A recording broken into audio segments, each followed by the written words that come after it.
ஹல்லேலூயா! தேவனுக்கு ஸ்தோத்திரம். மீண்டும் ஒரு விசை தேவனுடைய வார்த்தைகளோடு உங்கள் முன் வருவதற்கு ஆண்டவர் கொடுத்த வாய்ப்புக்காக நான் அவருக்கு நன்றி சொல்லுகிறேன். தினந்தோறும் இவ்விதத்திலே தேவனுடைய வார்த்தைகளை சில வருடங்களாக உங்களிடம் கொண்டு வருகிறேன் அல்லவா? இந்த டிவி நிகழ்ச்சிகள் மூலமாக இந்த செய்தியை கேட்கிற நீங்கள் ஆசீர்வதிக்கப்படுகிறீர்களா? அதேபோல நிகழ்ச்சி உங்களுக்கு நன்மை பயக்கிறதா இருக்கிறதா என்பதை ஒரு விஷயாவது நீங்கள் போன் பண்ணி சொல்லியிருக்கிறீர்களா? ஒரு வாட்ஸ்அப் மெசேஜாவது அனுப்பியிருக்கிறீர்களா? இல்லையென்றால் இன்று கட்டாயமாக ஸ்கிரீனில் காண்பிக்கப்படுகிற போன் நம்பருக்கு நீங்கள் கால் செய்யுங்கள். இல்லையென்றால் ஒரு வாட்ஸ்அப் மெசேஜ் மூலமாக உங்களுடைய ஊர் பெயர் முகவரியை தெரிவியுங்கள். தினம் உற்சாகத்தோடு இந்த ஊழியத்தை தொடர்வதற்கு உதவியாக இருக்கும். சரி, எப்படி இருக்கீங்க? நல்லா இருக்கீங்களா? ஆவிக்குரிய பிரகாரமா நல்லா இருக்கீங்களா? எல்லா விஷயங்களிலும் நீங்க வளர்ச்சி அடையணும்னு, உயர்த்தப்படணும்னு, ஆரோக்கிய பிரச்சனைகளோடு, பொருளாதார பிரச்சனைகளோடு, இன்னும் அநேக பிரச்சனைகளால் பாதிக்கப்படுகிற எல்லோருக்காகவும் ஜெபித்து, அன்பு கூறுகிற தேவன் இருக்கிறார், சுத்தமாக்குகிற இயேசு இருக்கிறார், அவரை நம்புவோருக்கு அவர் நன்மை பயக்கிறார் என்ற விஷயத்தை உங்களுக்கு தொடர்ந்து தெரியப்படுத்திக் கொண்டிருக்கிறோம். விசுவாசியுங்கள், அவருடைய நாமத்திலே ஜெபியுங்கள். அப்பொழுது அற்புதமான விடுதலையையும் சுகத்தையும் ஆசீர்வாதங்களையும் பெற்றுக்கொள்வீர்கள். தேவனுடைய வார்த்தை நம்மை பிழைக்க வைக்கும். வாருங்கள், தேவனுடைய வார்த்தையை கேட்க தயாரா இருக்கீங்களா? ஹல்லேலூயா! பிரியமான தேவனுடைய பிள்ளைகளே, உங்களுக்கு ஒரு நற்செய்தி. ஒவ்வொரு நாள் காலையும் தேவனுடைய புதிரான கிருபைகளை பெற்றுக்கொள்ளும்படியாக ஒரு சுருக்கமான வசன தியானத்தை அனுதின தியானம் என்னும் நிகழ்ச்சியாக நாங்கள் கொடுத்து கொண்டு வருகிறோம். டாக்டர் ஜெயபால் தமிழ் என்னும் யூடியூப் சேனல்ல ஒவ்வொரு நாளும் காலையில 7 மணிக்கு வருகிற இந்த நிகழ்ச்சியை, இது யூடியூப்ல இருக்கிறதுனால உங்களுக்கு நேரம் கிடைக்கும் போது தேவ பிள்ளைகள் நீங்க இந்த நிகழ்ச்சியை பார்த்து பயனடைய வேண்டும் என்று உங்களை கேட்டுக்கொள்கிறோம். நினைவில் வைத்துக் கொள்ளுங்க, ஒவ்வொரு நாள் காலை 7 மணிக்கும் அனுதின தியானம் டாக்டர் ஜெயபால் தமிழ் யூடியூப் சேனல்ல உங்களுக்காக பாருங்க, ஆசீர்வதிக்கப்படுங்க.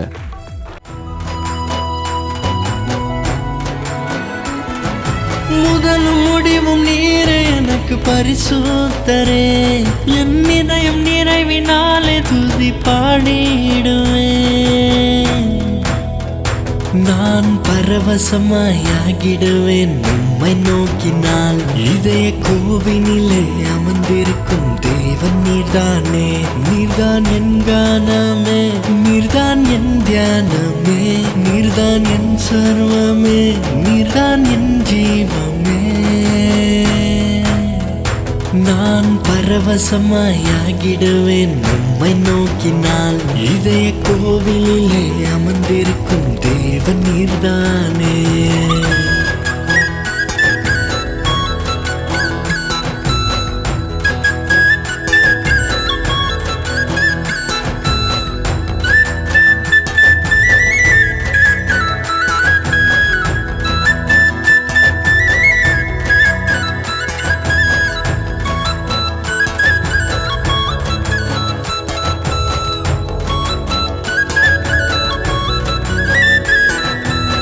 ஜீவ வார்த்தையால் என்னோடு பேசினீரே, ஆவியின் கனிகளினால் அலங்கரித்தீரே. ஜீவ வார்த்தையால் என்னோடு பேசினீரே, ஆவியின் கனிகளினால் அலங்கரித்தீரே. என்னை உமதன்பு அரவணைப்பில் சேர்த்து கொண்டீரே. நானும் மனதார உமக்காக வாழ்ந்து வருகிறேன். உயிரின் நண்பரே, என் அன்பு இயேசுவே, உயிரின் நண்பரே, என் அன்பு இயேசுவே. ஓ, பரவசமாயாகிடுவேன் உம்மை நோக்கினால். இதய கோவிலிலே அமர்ந்திருக்கும் தேவன் நீர்தானே. ஓசியா 11வது அதிகாரம் 8வது வசனம். எப்பிராயிமே, நான் உன்னை எப்படி கைவிடுவேன்? இஸ்ரவேலே, நான் உன்னை எப்படி ஒப்புக்கொடுப்பேன்? நான் உன்னை எப்படி ஆத்மாவை போலாக்குவேன்? உன்னை எப்படி செபோயிமை போல வைப்பேன்? என் இருதயம் எனக்குள் குழம்புகிறது, என் பரிதாபங்கள் ஏகமாய் பொங்குகிறது. எப்பிராயிமே, எப்படி உன்னை கைவிடுவேன்? இஸ்ரவேலே, நான் உன்னை எப்படி ஒப்புக்கொடுப்பேன்? தேவன் எவ்வளவோ அன்பாக ஆதாம் ஏவாளை உருவாக்கினார். ஆனால் அவர்கள் தேவனை துக்கமடைய வைத்தார்கள். அவர்கள் மூலம் வந்த சந்ததியும் தேவனை துக்கப்படுத்தினார்கள். நோவாவின் காலத்திலே உலகம் முழுவதும் கெட்டுப் போயிருந்தது. அதை தாங்க முடியாத தேவன், பரிசுத்தமான தேவன், குற்றமில்லாத தேவன், நீதிமானான அவர் மீது பக்தி பயத்தோடு இருந்த நோவாவின் குடும்பத்தை தவிர மீதமிருந்த எல்லா ஜனத்தையும் வெள்ளத்தில் மூழ்கடித்தார். ஆனால் தேவனுக்கு அது மிகவும் மனவேதனையாயிருந்தது.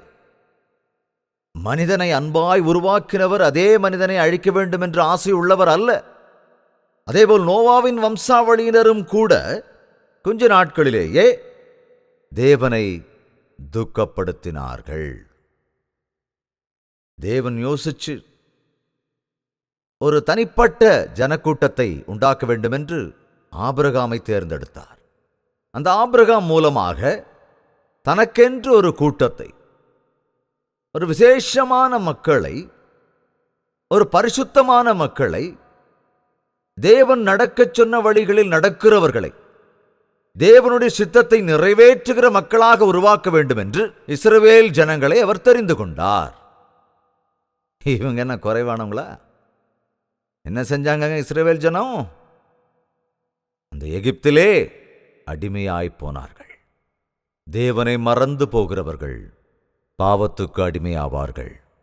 ஆனால் தேவன் அன்பு கூர்ந்து அந்த இஸ்ரவேல் மக்களை நாசம் பண்ணாமல் மோசே என்கிற ஒரு மனிதனை அனுப்பி அந்த பயங்கரமான அடிமைத்தனத்திலிருந்து விடுதலையை வாங்கி கொடுத்தார். அவர்களுக்காக கானான் தேசத்தை உருவாக்கி அந்த தேசத்திலே அவர்கள் நிரந்தரமாக ஹாயாக வாழ்வதற்கு ஒரு மிகப்பெரிய ஆசீர்வாதத்தை அவர்களுக்கு கொடுத்தார். ஆனாலும் கூட அவர்கள் தங்கள் வழிகளிலே தேவனை வேதனைப்படுத்திக் கொண்டே இருந்தார்கள். எவ்வளவு அற்புதங்களை கண்டாலும் கூட தேவனை வேதனைப்படுத்தினார்கள். என்ன கொடுமைங்க, எனக்கு எவ்வளவோ நன்மைகள் செய்த தேவன் என்றார்கள். ஆனால் மறுபடியும் அவரே துக்கப்படுத்தினார்கள். அவரே உண்மையான ஆண்டவர் என்று சொன்னார்கள். ஆனால் மறுபடியும் அவரையே வேதனைப்படுத்தினார்கள். இந்த நாட்களில் நம்மில் அநேகர் கூட இதே போலதான் இருக்கிறோம். ஆனாலும் கூட அன்பு நிறைந்த ஆண்டவர், அழிப்பதற்கு ஆசை இல்லாத தேவன், எப்படியாவது நான் விருப்பப்பட்டவர்களை ரட்சிக்க வேண்டும் என்று நல்வழியில் கொண்டு வர விரும்புகிற தேவன் அந்த இஸ்ரவேல் ஜனங்களை கானான் தேசத்திற்கு கொண்டு போனார். ஒரு ராஜ்யத்தை உருவாக்கி கொடுத்தார். ராஜாக்களை உருவாக்கினார். என்னங்க, ஆனா இன்னும் அவங்க வேதனைப்படுத்திக்கிட்டே இருக்கிறாங்க. எனவே தேவன் மனதில் இருந்த அந்த வேதனை இந்த வசனத்திலே நாம் பார்க்கிறோம். எப்பிராயமே, நான் எப்படி உன்னை கைவிடுவே? உன்னை கைவிடவும் முடியல, உன்னை வச்சுக்கவும் முடியல. இருந்தாலும் நீ இன்னைக்கு எப்படி இருக்க? உன்னுடைய இஷ்டப்பட்டு நீ வாழ்ற. இந்த எப்ராஹிம் யாருங்க? ரொம்ப சீரியஸா கேட்டுக்கிட்டு இருக்கீங்களே, யாராவது பதில் சொல்லுங்களேன். யாருக்கும் சொல்ல முடியல. நம்ம பக்கத்து வீட்டுக்காரருன்னு சொல்றாரு ஒருத்தர். அங்க யாருக்காவது எப்ராஹிம் பேர் வச்சிருப்பாங்க. தயவு செஞ்சு வேதத்தை வாசிங்க. ஆபிரகாம் யாருன்னு கேட்டப்போ பக்கத்தில் ரிக்ஷா ஓட்டுறாரே அவரான்னு கேட்குறாரு ஒருத்தர். ஐயோ, அந்த ஆபிரகாம் இல்லப்பா, வேதத்தில் சொல்லப்படுற எப்பிராயிம் யாரு? யோசேப்பின் குமாரர்களில் ஒருவன். பெரிய பையனா சின்ன பையனா? சின்ன பையன். ஆனா யாக்கோபு ஆசீர்வதிக்கப்படும் போது இவன் தான் பெரிய குமாரன், இவன் ஆசீர்வதிங்கன்னு சொன்னப்போ இல்ல, இவன்னு சொன்னப்போ தன்னோட கையை மாத்தி ஆசீர்வதிச்சிட்டாராம். ஆமா, அப்படின்னா அருகதை இல்லாதவன் தலைமகன் என்ற உரிமை வரணும்னா தலைமகனா பிறக்கணும். ஆனா நான் தலைமகனா பிறக்கணும்னா நம்மளால அப்படி பிறக்க முடியுமா? உன்னை தலைமகனாய் உருவாக்குவது என்பது தேவனுடைய கரத்தில் இருக்கிறது. எத்தனை பேர் உங்க குடும்பங்கள்ல மூத்த மகன் மூத்த மகளா இருக்கீங்க? கையை உயர்த்துங்க பார்க்கலாம். நான் தான் பெரிய பையன், நான் தான் பெரிய பொண்ணு, மூத்தவன் அப்படின்னு சொல்றவங்களாம் கையை உயர்த்துங்க. அடேங்கப்பா, கையை தூக்குங்க தூக்குங்க தூக்குங்க. அதனால என்ன இருக்கு? நீங்க எல்லாரும் ஊழியத்துக்கு வந்திருந்தா இந்த உலகம் என்னைக்கோ மாறி போயிருக்குங்க. முதற் பலன் என்னுடைய சொத்து என்று தேவன் சொல்லும்போது முதற் பலனாயிருக்கிற நீங்க எல்லாரும் என்ன பண்ணிட்டு இருக்கீங்க? ஏதாவது வேலை செஞ்சுட்டு இருக்கீங்களா? தயவு செய்து உங்களை நீங்க தேவனிடத்துல அர்ப்பணிங்க. ஊழியம் பண்றதுன்னா பிரசங்கம் பண்றது மட்டும் இல்ல, நீ செய்கிற வேலையை செஞ்சுட்டே ஊழியம் செய்யலாம் தேவனுக்கு சித்தமானா. நீ வீட்டில் சமையல் செஞ்சுக்கிட்டே தேவனுக்கு ஊழியம் செய்ய முடியும். நீ கூலி வேலை செஞ்சுக்கிட்டே தேவனுக்கு ஊழியம் செய்ய முடியும். அவருக்கு சாட்சியா வாழ முடியும். நீங்க எப்படிப்பட்டவங்களா இருந்தாலும், உனக்கு எவ்வளவு பலவீனம் இருந்தாலும், நீ முதல் பலன் தேவனுக்காக படைக்கப்பட்டவன். அதை மறந்துடாத. உன்னுடைய பலவீனத்தை முன்னால வச்சு நீங்க சொல்லாத, தேவனிடத்துல அது என்னால முடியாதுன்னு. உன்னுடைய அறிவு திறமையெல்லாம் அவருக்கு தேவையில்லை. அவருக்கு தேவையானது உன்னுடைய அர்ப்பணிப்பு. அவர்கிட்ட நீ உன்னை ஒப்பு கொடு. தேவனால கூட கையாள முடியாதுன்னு சொல்லுவாங்க சிலர், அறிவில்லாதவங்க அப்படிதான் சொல்லுவாங்க. பலவீனர்களை தெரிந்தெடுத்த ஆண்டவர் பலவான்களை வெட்கப்படுத்த. தேவன் நம்மை தேர்ந்தெடுத்தார் மூத்த மகனாக இருப்பதற்கு. நான் எங்க வீட்டில் மூத்த மகன், நான் தான் முதல் மகன். அதனால எங்க அப்பா என்ன டாக்டருக்கு படிக்க வைக்கணும்னு நினைச்சார். ஆனால் என்று ஆண்டவர் என் அப்பா ஏற்றுக்கொண்டாரோ, தேவனுடைய சித்தத்தை அறிந்து கொண்டார். முதல்ல நான் ரட்சிக்கப்படணும்னு ஜெபம் பண்ணார். அந்த ஜெபத்தால, கண்ணீர் நிறைந்த ஜெபத்தால 3 நாள்ல நான் மாறி போனேன். மாறின பிறகு தேவனுக்காக நீ ஊழியம் செய்யணும். ரட்சிக்கப்பட்ட பின்பு நான் தேவனிடத்துல கேட்டேன், அப்பா உம்முடைய சித்தம் என்ன என்னுடைய வாழ்க்கையில? உன் தாயின் கர்ப்பத்திலேயே உன்னை நான் தெரிந்து கொண்டேன். நீ உன் தாயின் கருவில் உருவாவதற்கு முன்பே நான் உன்னை தெரிந்து கொண்டேன். உன்னை என்னுடைய ஊழியத்துக்கு பயன்படுத்துவேன் அவர் சொன்னபோது 17 வயசு பையனான எனக்கு ஒன்றும் புரியல. ஆனால் இன்று நான் பார்க்கும்போது தேவன் எவ்வளவு வாக்கு மாறாதவர், அவருடைய வசனங்கள் எவ்வளவு உண்மையானவை. அவர் கையில் ஒப்படைக்கப்பட்ட ஒரு உபயோகம் இல்லாதவன் எப்படி தேவனால் உபயோகப்படுத்துகிறான் என்பதை ஆச்சரியமான காரியம். உங்களை நீங்க தேவனிடத்தில் அர்ப்பணிங்க. இந்த முதன்மைத்துவத்திற்கான வாய்ப்பு கிடைத்தது எப்பிராயிமிற்கு. முதன்மையாக பிறக்கவில்லை என்றாலும் முதன்மைக்குரிய ஆசீர்வாதத்தை கொடுத்தார் தேவன். அப்போ எப்பிராயிம் எவ்வளவு நன்றியோடு இருக்கணும். அவன் மீது தேவன் எவ்வளவு பிரியமாயிருக்கிறார். சிலர் மூத்த மகனா இல்லைனாலும் தேவ கரத்தால நீங்க பயன்படுத்தப்படுறீங்க. உங்களை தேவன் பயன்படுத்துகிறார். முதன்மையானவனா இல்லைன்னா கூட தேவன் உன்னை பயன்படுத்தி உன் மூலமாக தமது காரியங்களை நிறைவேற்றிக் கொள்கிறார். முதல் பலனுக்கு கொடுக்க வேண்டிய ஆசீர்வாதத்தை உனக்கு கொடுத்திருக்கிறார். இது எப்படி இருக்குங்க சொல்லுங்களேன். நன்றியோடு இருக்கணும். நன்றியோடு இருக்கிறதுனா என்னங்கன்னு ஒருத்தர் கேட்டார். நன்றியோடு இருக்கிறதுனா என்னன்னு தெரியாதவங்க கொஞ்சம் கையை தூக்குங்க. சரி, தெரிஞ்சவங்க கையை தூக்குங்க. அப்ப என்னன்னு சொல்லுங்க பார்க்கலாம். தேங்க்ஸா? தேங்க்ஸ் சொன்னா முடிஞ்சு போச்சா? ஏங்க, ஏன்னா இறுதி நாட்கள்ல மனிதன் நன்றி இல்லாதவனாக மாறி போவான். அப்போ நன்றியுள்ளவன்னா என்ன? ஏய், ஆண்டவர் உனக்கு எவ்வளவு நன்மை செய்திருக்கிறார், தேவன் உன்னை எவ்வளவு ஆரோக்கியமா வச்சிருக்கார், வச்ச என்ன? தேவ கிருபையால தான் இவ்வளவு படிச்சு இவ்வளவு உயர்ந்திருக்கேன், அதுக்கு இப்ப என்ன அப்படின்னு கேட்கிறவங்க கண்ணு மண்ணு தெரியாதவங்களா இருப்பாங்கங்க. எப்பிராயிம் நிலைமை அப்படிதான் இருந்தது. சின்னவனா இருந்தாலும் ஆண்டவர் அவன் மேல பிரியப்பட்டு எல்லாத்தையும் கொடுத்தா, அளவுக்கு அதிகமா அன்பு செலுத்தினா, இவன் என்ன செஞ்சான்? அந்த ஓசியா புத்தகத்தை படிச்சா நமக்கு தெரியும். 12வது அதிகாரம் 1 வசனத்தை படிக்கலாம். எப்பிராயிம் காற்றை மேய்ந்து என்ன பண்ணிக்கிட்டு இருந்தாங்க? அவன் காற்றை மேய்ந்தானா? மேயறதுக்கு அவன் என்ன மிருகமாங்க? சொல்லுங்க. மிருகம்தான் மேயும், மனுஷன்தான் திம்பான். ஆனா இங்கே இந்த எப்பிராயிம் என்ன செய்தான்? வேதம் சொல்லுது காற்றை மேய்ந்தானா. நம்ம ஊர்களோட வழக்கமா நம்ம சொல்லுவோம், காத்து மாதிரி சுத்திக்கிட்டு இருக்காங்க, வேலை வெட்டி இல்லாம, அவனுக்காக கொஞ்சம் ஜெபம் பண்ணுங்க. சும்மா சுத்திக்கிட்டு இருக்காங்க. எத்தனை இளம் வாலிபர்கள் இப்படி இருக்காங்க. அம்மா அப்பா ரொம்ப அன்பு வச்சு கஷ்டப்பட்டு ஃபீஸை கட்டி காலேஜில் போய் படிங்கன்னு அனுப்பி வச்சா, காலேஜுக்கு போகாம என்ன பண்றாங்க? காத்தா சுத்திக்கிட்டு இருக்கிறான், ரோட்ல சுத்திக்கிட்டு இருக்கிறான். தேவையில்லாத ஃப்ரெண்ட்ஷிப்பு. ஒரு காலத்தில் வெளிநாட்டில் தாங்க அந்த பையனும் பிள்ளையும் சேர்ந்து சுற்றுவாங்க.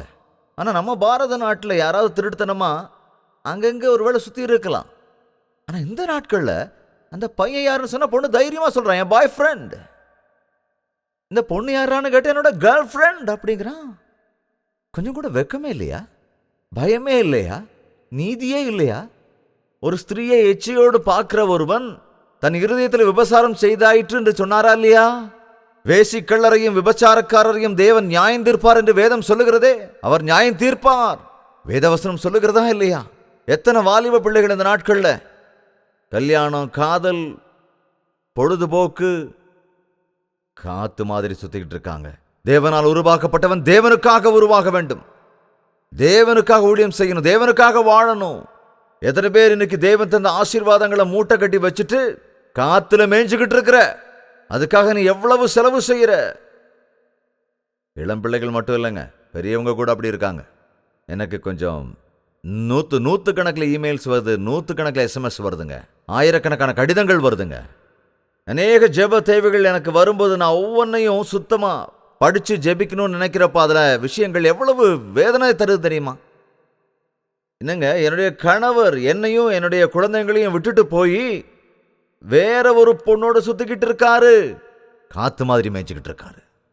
என்னங்க, வாக்குத்தத்தத்தோடு தேவன் சன்னிதானத்தில் விவாகம் பண்ணி அந்த மனைவியை விட்டுட்டு வேறு ஒருவனோடு வேறு ஒருத்தியோடு திரிகிறவர்கள் காற்றை மேய்கிறவர்கள். காற்றை சாப்பிட்றதால வயிறு நிறையாதுங்க, வயிறு உப்பிடும், அப்புறம் கேஸ் வரும் வெளியே. எவ்வளவு காற்றை குடித்தாலும் எவ்வளோ பிரயோஜனம்? வயிறு உப்பும் அவ்வளவுதான், அது எந்த பலத்தையும் கொடுக்காது, வெறும் பலவீனம்தான். எப்பிராயிமே, நான் உன்னை என்ன செய்ய வேண்டும்? நீ என்னையும் என்னுடைய நாமத்தையும் என்னோட வல்லமையும் வெளிப்படுத்துவேன்னு சொல்லி நான் நினைச்சா, என்னுடைய சாட்சியா வாழ்வேன்னு உன்னை தேர்ந்தெடுத்தா, காத்துல மேயறியே காத்துல வேதனையில ஆண்டவர் அங்க சொல்லுகிறார். இன்னும் நிறைய வார்த்தைகள் இருக்குங்க, பார்க்கலாம். 5வது அதிகாரம் 3வது வசனத்தை வாசிக்கலாம். எப்பிராயிமே, இப்போது நீ சோரம் போனாயே. எப்பிராயிமே, இப்போது நீ சோரம் போனாயே, இஸ்ரவேல் தீட்டுப்பட்டதே. 6வது அதிகாரம் 4வது வசனம். எப்பிராயிமே, உனக்கு என்ன செய்வேன்? யூதாவே, உனக்கு என்ன செய்வேன்? உங்கள் பக்தி காலையில் காணும் மேகத்தைப் போலவும் விடியற்காலையில் தோன்றும் பனியைப் போலவும் ஒழிந்து போகிறது. அவனுக்கு அநேக காரியங்கள் வாடிக்கையாயிருச்சு. எப்பிராயிம் இப்பொழுது நிலை தவறி போய்விட்டான். எப்பிராயிமே, எப்பிராயிமே, எப்பிராயிமே, நான் உனக்கு என்ன செய்தேன்? வழி தப்பி போனாயே, நிலையற்றவனாகி விட்டாய். நில தவறிட்டனா பாவம் செய்யறான்னு அர்த்தம். ஆதாமே எங்க இருக்கிறாய்னா குதிச்சு ஓடி வர்றவன் தினமும். ஆனா ஆதாமே எங்க இருக்கிறாய் என்று ஒரு நாள் கேட்ட போது எல்லைமறைவுல போய் ஒரிஞ்சுக்கிட்டான். பயங்கிறது வந்தது. பாவம் செய்யறவன் தேவனை பார்த்தா பயப்படத்தானே செய்வான். நிலை தவறி போயிட்டான். கொஞ்சம் பேர் சொல்லுவாங்க நான் கல் நெஞ்சக்காரன் அப்படின்னு. ஆனா இருட்ட பார்த்தா பயமா இருக்குங்க, பேய் வந்து மேல விடுதுங்க. இப்படி அநேகர் இன்னைக்கு பயத்தால நடுங்கிக்கிட்டு இருக்கிறாங்க. இந்த பயத்தினால விதவிதமா நோய்கள் வருது. சில நேரம் டாக்டர் கிட்ட போய் இவங்க சொல்ற விஷயம் என்னன்னு கேட்டீங்கன்னா, அநேகமான நோய்களுக்கு முக்கியமான காரணம் பயம்தான்.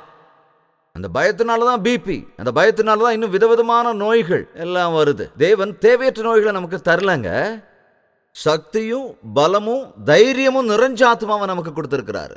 தேவனோட பிள்ளைகளுக்கு பயமே இல்லைங்க. எனக்கு யாரோ செய்வன செஞ்சுட்டாங்கங்க, எனக்கு என்ன செய்யறதுன்னு தெரியலங்க, யாரோ செய்வன செஞ்சுட்டாங்கங்க. யாருப்பா அப்படி சொன்னதுன்னா, யாரும் சொல்லுங்க, ஆனா செஞ்சுட்டாங்கங்க. என்னங்க இது?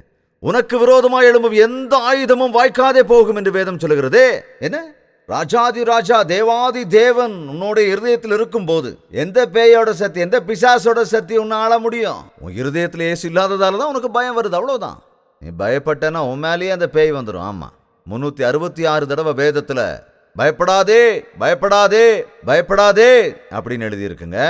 ஒவ்வொரு நாளும் தேவன் நம்மோடு சொல்லுகிறார், பயப்படாதே, கலங்காதே, திகையாதே, நான் உன்னோடு இருக்கிறேன், நான் உன்னை கைவிடுவதில்லை, உன்னை விட்டு விலகுவதும் இல்லை என்று வாக்கு கொடுத்த தேவன் நம்மோடு இருக்கும்போது அவரை விட்டு உலகத்துக்குள்ளாக போய் உலகத்தோடு கலந்து பாவத்தில் விழுந்து பயத்திலே பீடிக்கப்பட்டிருக்கிறாய். விதவிதமான பயம். ஒரு சின்ன பொண்ணு உட்காந்து அழுதுகிட்டு இருந்தாலும், ஏமா அழுகிறேன்னு கேட்டா, நீ எனக்கு பெரிய அண்ணன் தானே? ஆமா. எனக்கு கல்யாணம் பண்ணி வைப்பீங்கல்ல? ஆமா. அப்ப நான் தானே சமைக்கணும் அப்படின்னு அழுதுதான். பாருங்க, கொஞ்சம் பேரு சூழ்நிலையை பார்த்து பயப்படுவாங்க, சிலர் நினைச்சு அழுவாங்க, யூகம் பண்ணி எப்பவோ வரப்போறதா நினைச்சு யூகிச்சு அழுகிறது. காரணம், உனக்கு நம்பிக்கை இல்லை. உன்னுடைய எதிர்காலம் தேவனுடைய கரத்தில் இருக்கு. அந்த காலம் அது தேவனுடைய கரங்கள்ல இருக்கு. அதனாலதான் தேவன் சொல்றாரு, என்னுடைய அதிகாரம் இல்லாம உனக்கு எதுவும் நடக்காது. உன் காலு கல்லுல இடராம நான் பாத்துக்கிறேன்னு சொன்ன ஆண்டவர் நமக்கு இருக்கும்போது எல்லாத்தையும் பார்த்து பயப்படுறது எதுக்கு? பிள்ளைங்க பயப்பட்டா என்ன செய்வாங்க சொல்லுங்க? வந்து அம்மாவையோ அப்பாவையோ கட்டி பிடிச்சுக்குவாங்க. உனக்கு பயமா இருந்தா போ, ஆண்டவரை பிடிச்சுக்கோ, அவருடைய பாதத்தை பற்றிக்கொள். அதை விட்டுட்டு பயத்தை போக்கணும்னு நினைச்சு மேலும் சில பாவங்களை செய்யாத. எதுக்கையா குடிக்கிறேன்னு கேட்ட ஒருத்தர் சொன்னார், எனக்கு மனைவின்னா பயங்க. சரி, மனைவி மேல பயம்னா அதுக்கு எதுக்கையா குடிக்கிறேன்னு கேட்டா, குடிச்சா தாங்க எனக்கு தைரியம் வரும். இது என்னது? குடிச்சிட்டா தைரியம் வந்துருமா? அந்த போத மயக்கத்துல தான் வார்த்தைகள் தைரியமான வார்த்தைகளா வருமாமா. அதனால தான் குடிக்கிறாராமா. சரியாங்க? அது கரெக்டு தானா? எல்லாமே கொஞ்ச நேரம் போதைங்க. தேவையில்லாதவர்களை தூக்கி எறியக்கூடிய சக்தியை தேவன் நமக்கு கொடுத்திருக்கிறார். நம்பினவர்களை நான் அறிவேன் என்று சொன்னார் பவுல். எப்பிராயிமே, உன்னை நிலையற்றவனா ஆக்குறது இல்லப்பா என்னுடைய உத்தேசம். நீ பயனற்றவனா இந்த உலகத்தில் இருக்கணுங்கிறது இல்லை என்னுடைய சித்தம். நீ விபச்சாரனா இருக்கக்கூடாது. நான் உன்னை உருவாக்குனது, உன்னை உயர்த்தி உன்னை ஆசீர்வதிச்சு உன்னை ஒரு உதாரணமா இந்த உலகத்துக்கு வரணும்னு ஆசீர்வதிச்சா, எப்பிராயிமே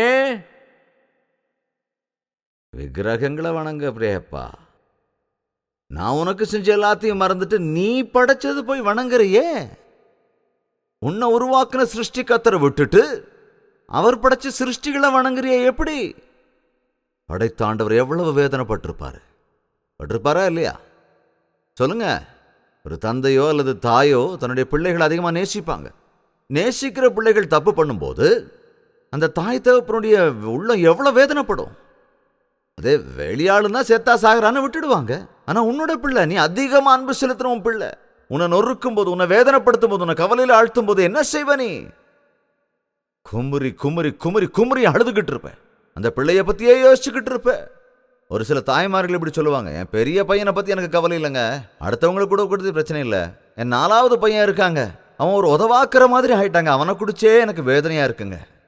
பெரியவன் நிறைய நல்லா சம்பாதிக்கிறான், 2வது பையன் நல்லா இருக்கான், 3வது பையனும் நல்லா இருக்கான், அவங்கள நினைச்சு சந்தோஷப்படுறதை விட்டுட்டு 4வது பையனை குறிச்சு தான் வேதனை. அதுதான் தாய் பாசம். ஒரு தாய்க்கே இவ்வளவு அன்பு இருந்தா நம்மை சிருஷ்டித்த சிருஷ்டி கர்த்தருக்கு எவ்வளவு அன்பு இருக்கும்? நீ கவலைப்பட்டுக்கிட்டு இருக்கும்போது, வேதனைப்பட்டுக்கிட்டு இருக்கும்போது, உன்னை உருவாக்கின அந்த சிருஷ்டி கர்த்தர் எவ்வளவு வேதனைப்படுவார். உன்னுடைய வாழ்க்கை, உன்னோட சரீரம் எல்லாத்தையும் ஆண்டவர்கிட்ட அர்ப்பணி. நீ பாக்கியவானா இருப்ப, உன்னை சுத்தி இருக்கிறவங்களுக்கு ஆசீர்வாதமா இருப்ப. பெரிய ஆண்டவர் நமக்கு இருக்கிறார், அற்புதமான தேவன் நமக்கு இருக்கிறார், அதிசயங்களை செய்கிறவர் நமக்கு இருக்கிறார், சர்வ வல்லமையுள்ள தேவன் அவர், சர்வத்தையும் படைத்த சர்வலோகாதிபதி அவர், நம்மை மீட்க வந்த ரட்சகர் அவர். அவர் போதும், அவர் மாத்திரம் போதும். ஆண்டவரே, நீர் எனக்கு போதும், எனக்கு உதவி செய்யுங்க. 2 கரங்களையும் வானத்துக்கு நேர உயர்த்தி எல்லாரும் விண்ணப்பிக்கலாமா? இந்த கடைசி காலத்துல அற்புதமான பரிசுத்த ஆவியானவருடைய கிரியை, அவருடைய பிரசன்னம் உன்னை தழுவ காத்திருக்கிற இந்த நேரத்துல உன்னை அர்ப்பணிக்க மாட்டாயா? 2 கரங்களையும் உயர்த்தி அவரிடத்தில் உன்னை ஒப்புக்கொடு. மகனே, மகளே, அன்பும் பரிசுத்தமும் நிறைந்த பிதாவே, ஒரு விஷய ஆகாயத்தை விட்டு இறங்கி வந்து உம்முடைய பிள்ளைகளை பாருங்கப்பா, உம்முடைய பிள்ளைகளை பாருங்க ராஜா, எங்கள் இருதயங்களை பாருங்க ஐயா, எங்களுடைய வேண்டுதல்களை கேளுங்க ராஜா, எங்கள் ஆசைகளை தீர்த்து வைங்க அப்பா. எவ்வளவு பெரிய தேவன் நீங்க இருக்கிறீங்கிறத நாங்க மறந்து, எவ்வளவு பிரியமா எங்க மேல இருக்கீங்கிறத மறந்து போய் இந்த உலகத்துல எங்க இஷ்டத்துக்கு வாழ்ந்து எல்லாவற்றையும் இழந்து நிக்கிறோம் அப்பா.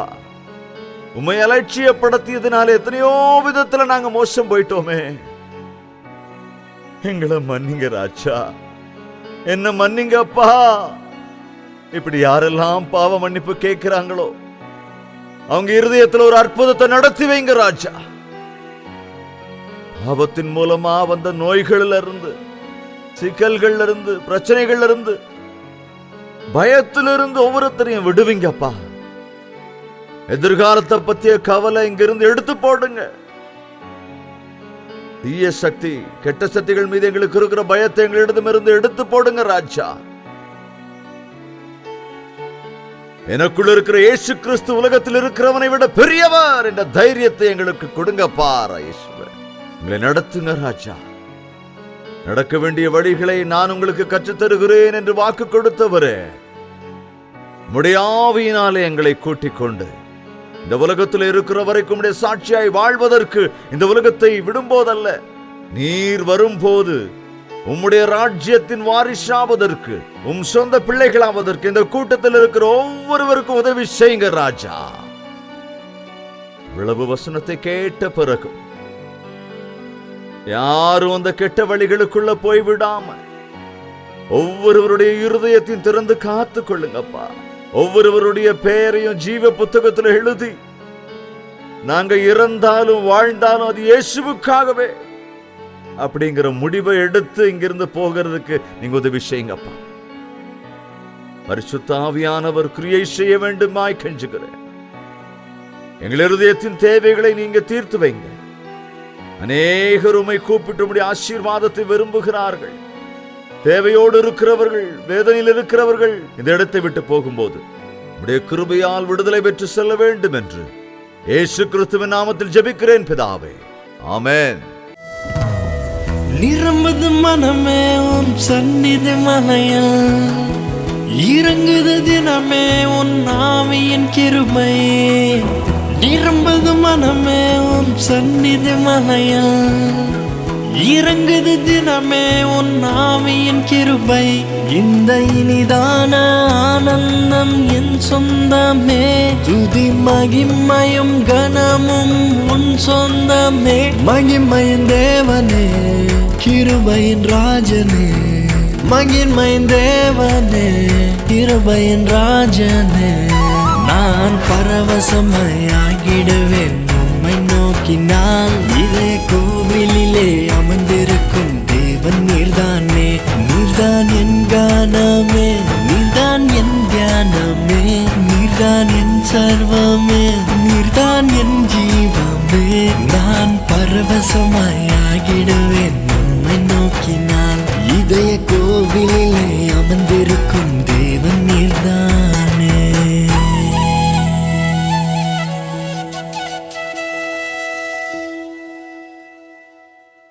நீங்கள் கேட்ட தேவ செய்தி உங்களுக்கு ஆசீர்வாதமாக இருந்திருக்கும் என்றால் இப்பொழுதே ஸ்கிரீனில் காண்பிக்கப்படுகிற போன் நம்பருக்கு நீங்கள் உடனே கால் செய்து தெரியப்படுத்துங்கள், அல்லது ஒரு வாட்ஸ்அப் மெசேஜ் மூலமாக தெரிவியுங்கள். உங்களுடைய ஜெப தேவைகளையும் பாரங்களையும் அவ்வப்பொழுது எங்களுக்கு தெரிவித்துக் கொண்டிருங்கள். உங்களுக்காக தேவ சமூகத்தில் எப்பொழுதும் ஜெபிக்க நாங்கள் தயாராக இருக்கிறோம். நீங்களும் ஜெபிக்க வேண்டும். அப்பொழுதுதான் அற்புதமான விடுதலையையும் சுகத்தையும் ஆசீர்வாதங்களையும் உங்கள் வாழ்க்கையில் பெற்றுக்கொள்ள முடியும். தொடர்ந்து நிகழ்ச்சிகள் மூலமாக ஆவிக்குரிய பிரகாரமாய் நீங்கள் பலப்பட்டுக் கொண்டிருப்பீர்கள் என்றால், தேவனுக்குள் வருகிறீர்கள் என்றால், நீங்கள் அநேகருக்கு ஆசீர்வாதகரமாக இருக்க வேண்டும் என்று விரும்பினால் அதையும் எங்களுக்கு தெரியப்படுத்துங்கள். ஆண்டவரை துதிப்பதற்கும் பாரத்தோடு செய்யப்படுகிற இந்த ஊழியத்தை உற்சாகப்படுத்துவதற்கும் நீங்கள் ஏதுவாயிருப்பீர்கள். ஹalleluya! பிரியமான தேவனுடைய பிள்ளைகளே, உங்களுக்கு ஒரு நற்செய்தி. ஒவ்வொரு நாள் காலையும் தேவனுடைய புதிரான கிருபைகளை பெற்றுக்கொள்ளும்படியாக ஒரு சுருக்கமான வசன தியானத்தை அனுதின தியானம் என்னும் நிகழ்ச்சியாக நாங்கள் கொடுத்து கொண்டு வருகிறோம். டாக்டர் ஜெயபால் தமிழ் என்னும் யூடியூப் சேனல்ல ஒவ்வொரு நாளும் காலையில 7 மணிக்கு வருகிற இந்த நிகழ்ச்சியை, இது யூடியூப்ல இருக்கிறதுனால உங்களுக்கு நேரம் கிடைக்கும் போது தேவ பிள்ளைகள் நீங்க இந்த நிகழ்ச்சியை பார்த்து பயனடைய வேண்டும் என்று உங்களை கேட்டுக்கொள்கிறோம். நினைவில் வைத்துக் கொள்ளுங்க, ஒவ்வொரு நாள் காலை 7 மணிக்கும் அனுதின தியானம் டாக்டர் ஜெயபால் தமிழ் யூடியூப் சேனல்ல உங்களுக்காக பாருங்க, ஆசீர்வதிக்கப்படுங்க.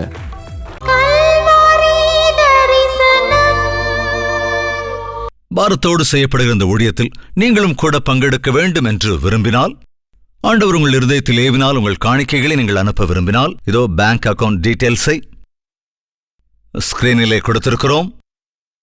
இன்னும் மேலும் விவரங்கள் தேவைப்பட்டால் 8939801234 என்ற நம்பருக்கு கால் செய்யுங்கள். காலை 10 மணியிலிருந்து இரவு 10 மணிக்குள்ளாக நீங்கள் போன் செய்யலாம். சகோதரர்கள் மற்றும் சகோதரிகள் அந்த போனை அட்டன் பண்ணி உங்களுக்கு பதில் தருவார்கள்.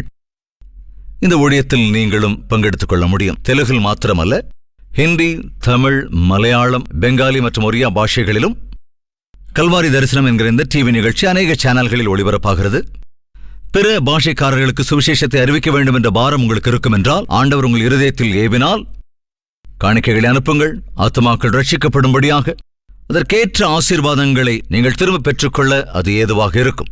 தேவனுக்கு சித்தமானால் மீண்டும் இதே நிகழ்ச்சியின் வாயிலாக இதே நேரத்தில் மறுபடியும் சந்திக்கலாம். அதுவரைக்கும் தேவனுடைய மகா கிருபை உங்களுக்கு துணையாயிருப்பதாக. உங்கள் தேவைகள் எல்லாவற்றையும் நீங்கள் எழுத வேண்டிய முகவரி ஜெயபால் ஃபவுண்டேஷன்ஸ், இலக்கம் 29, new colony road, Velachery, Chennai 6,42,00,000.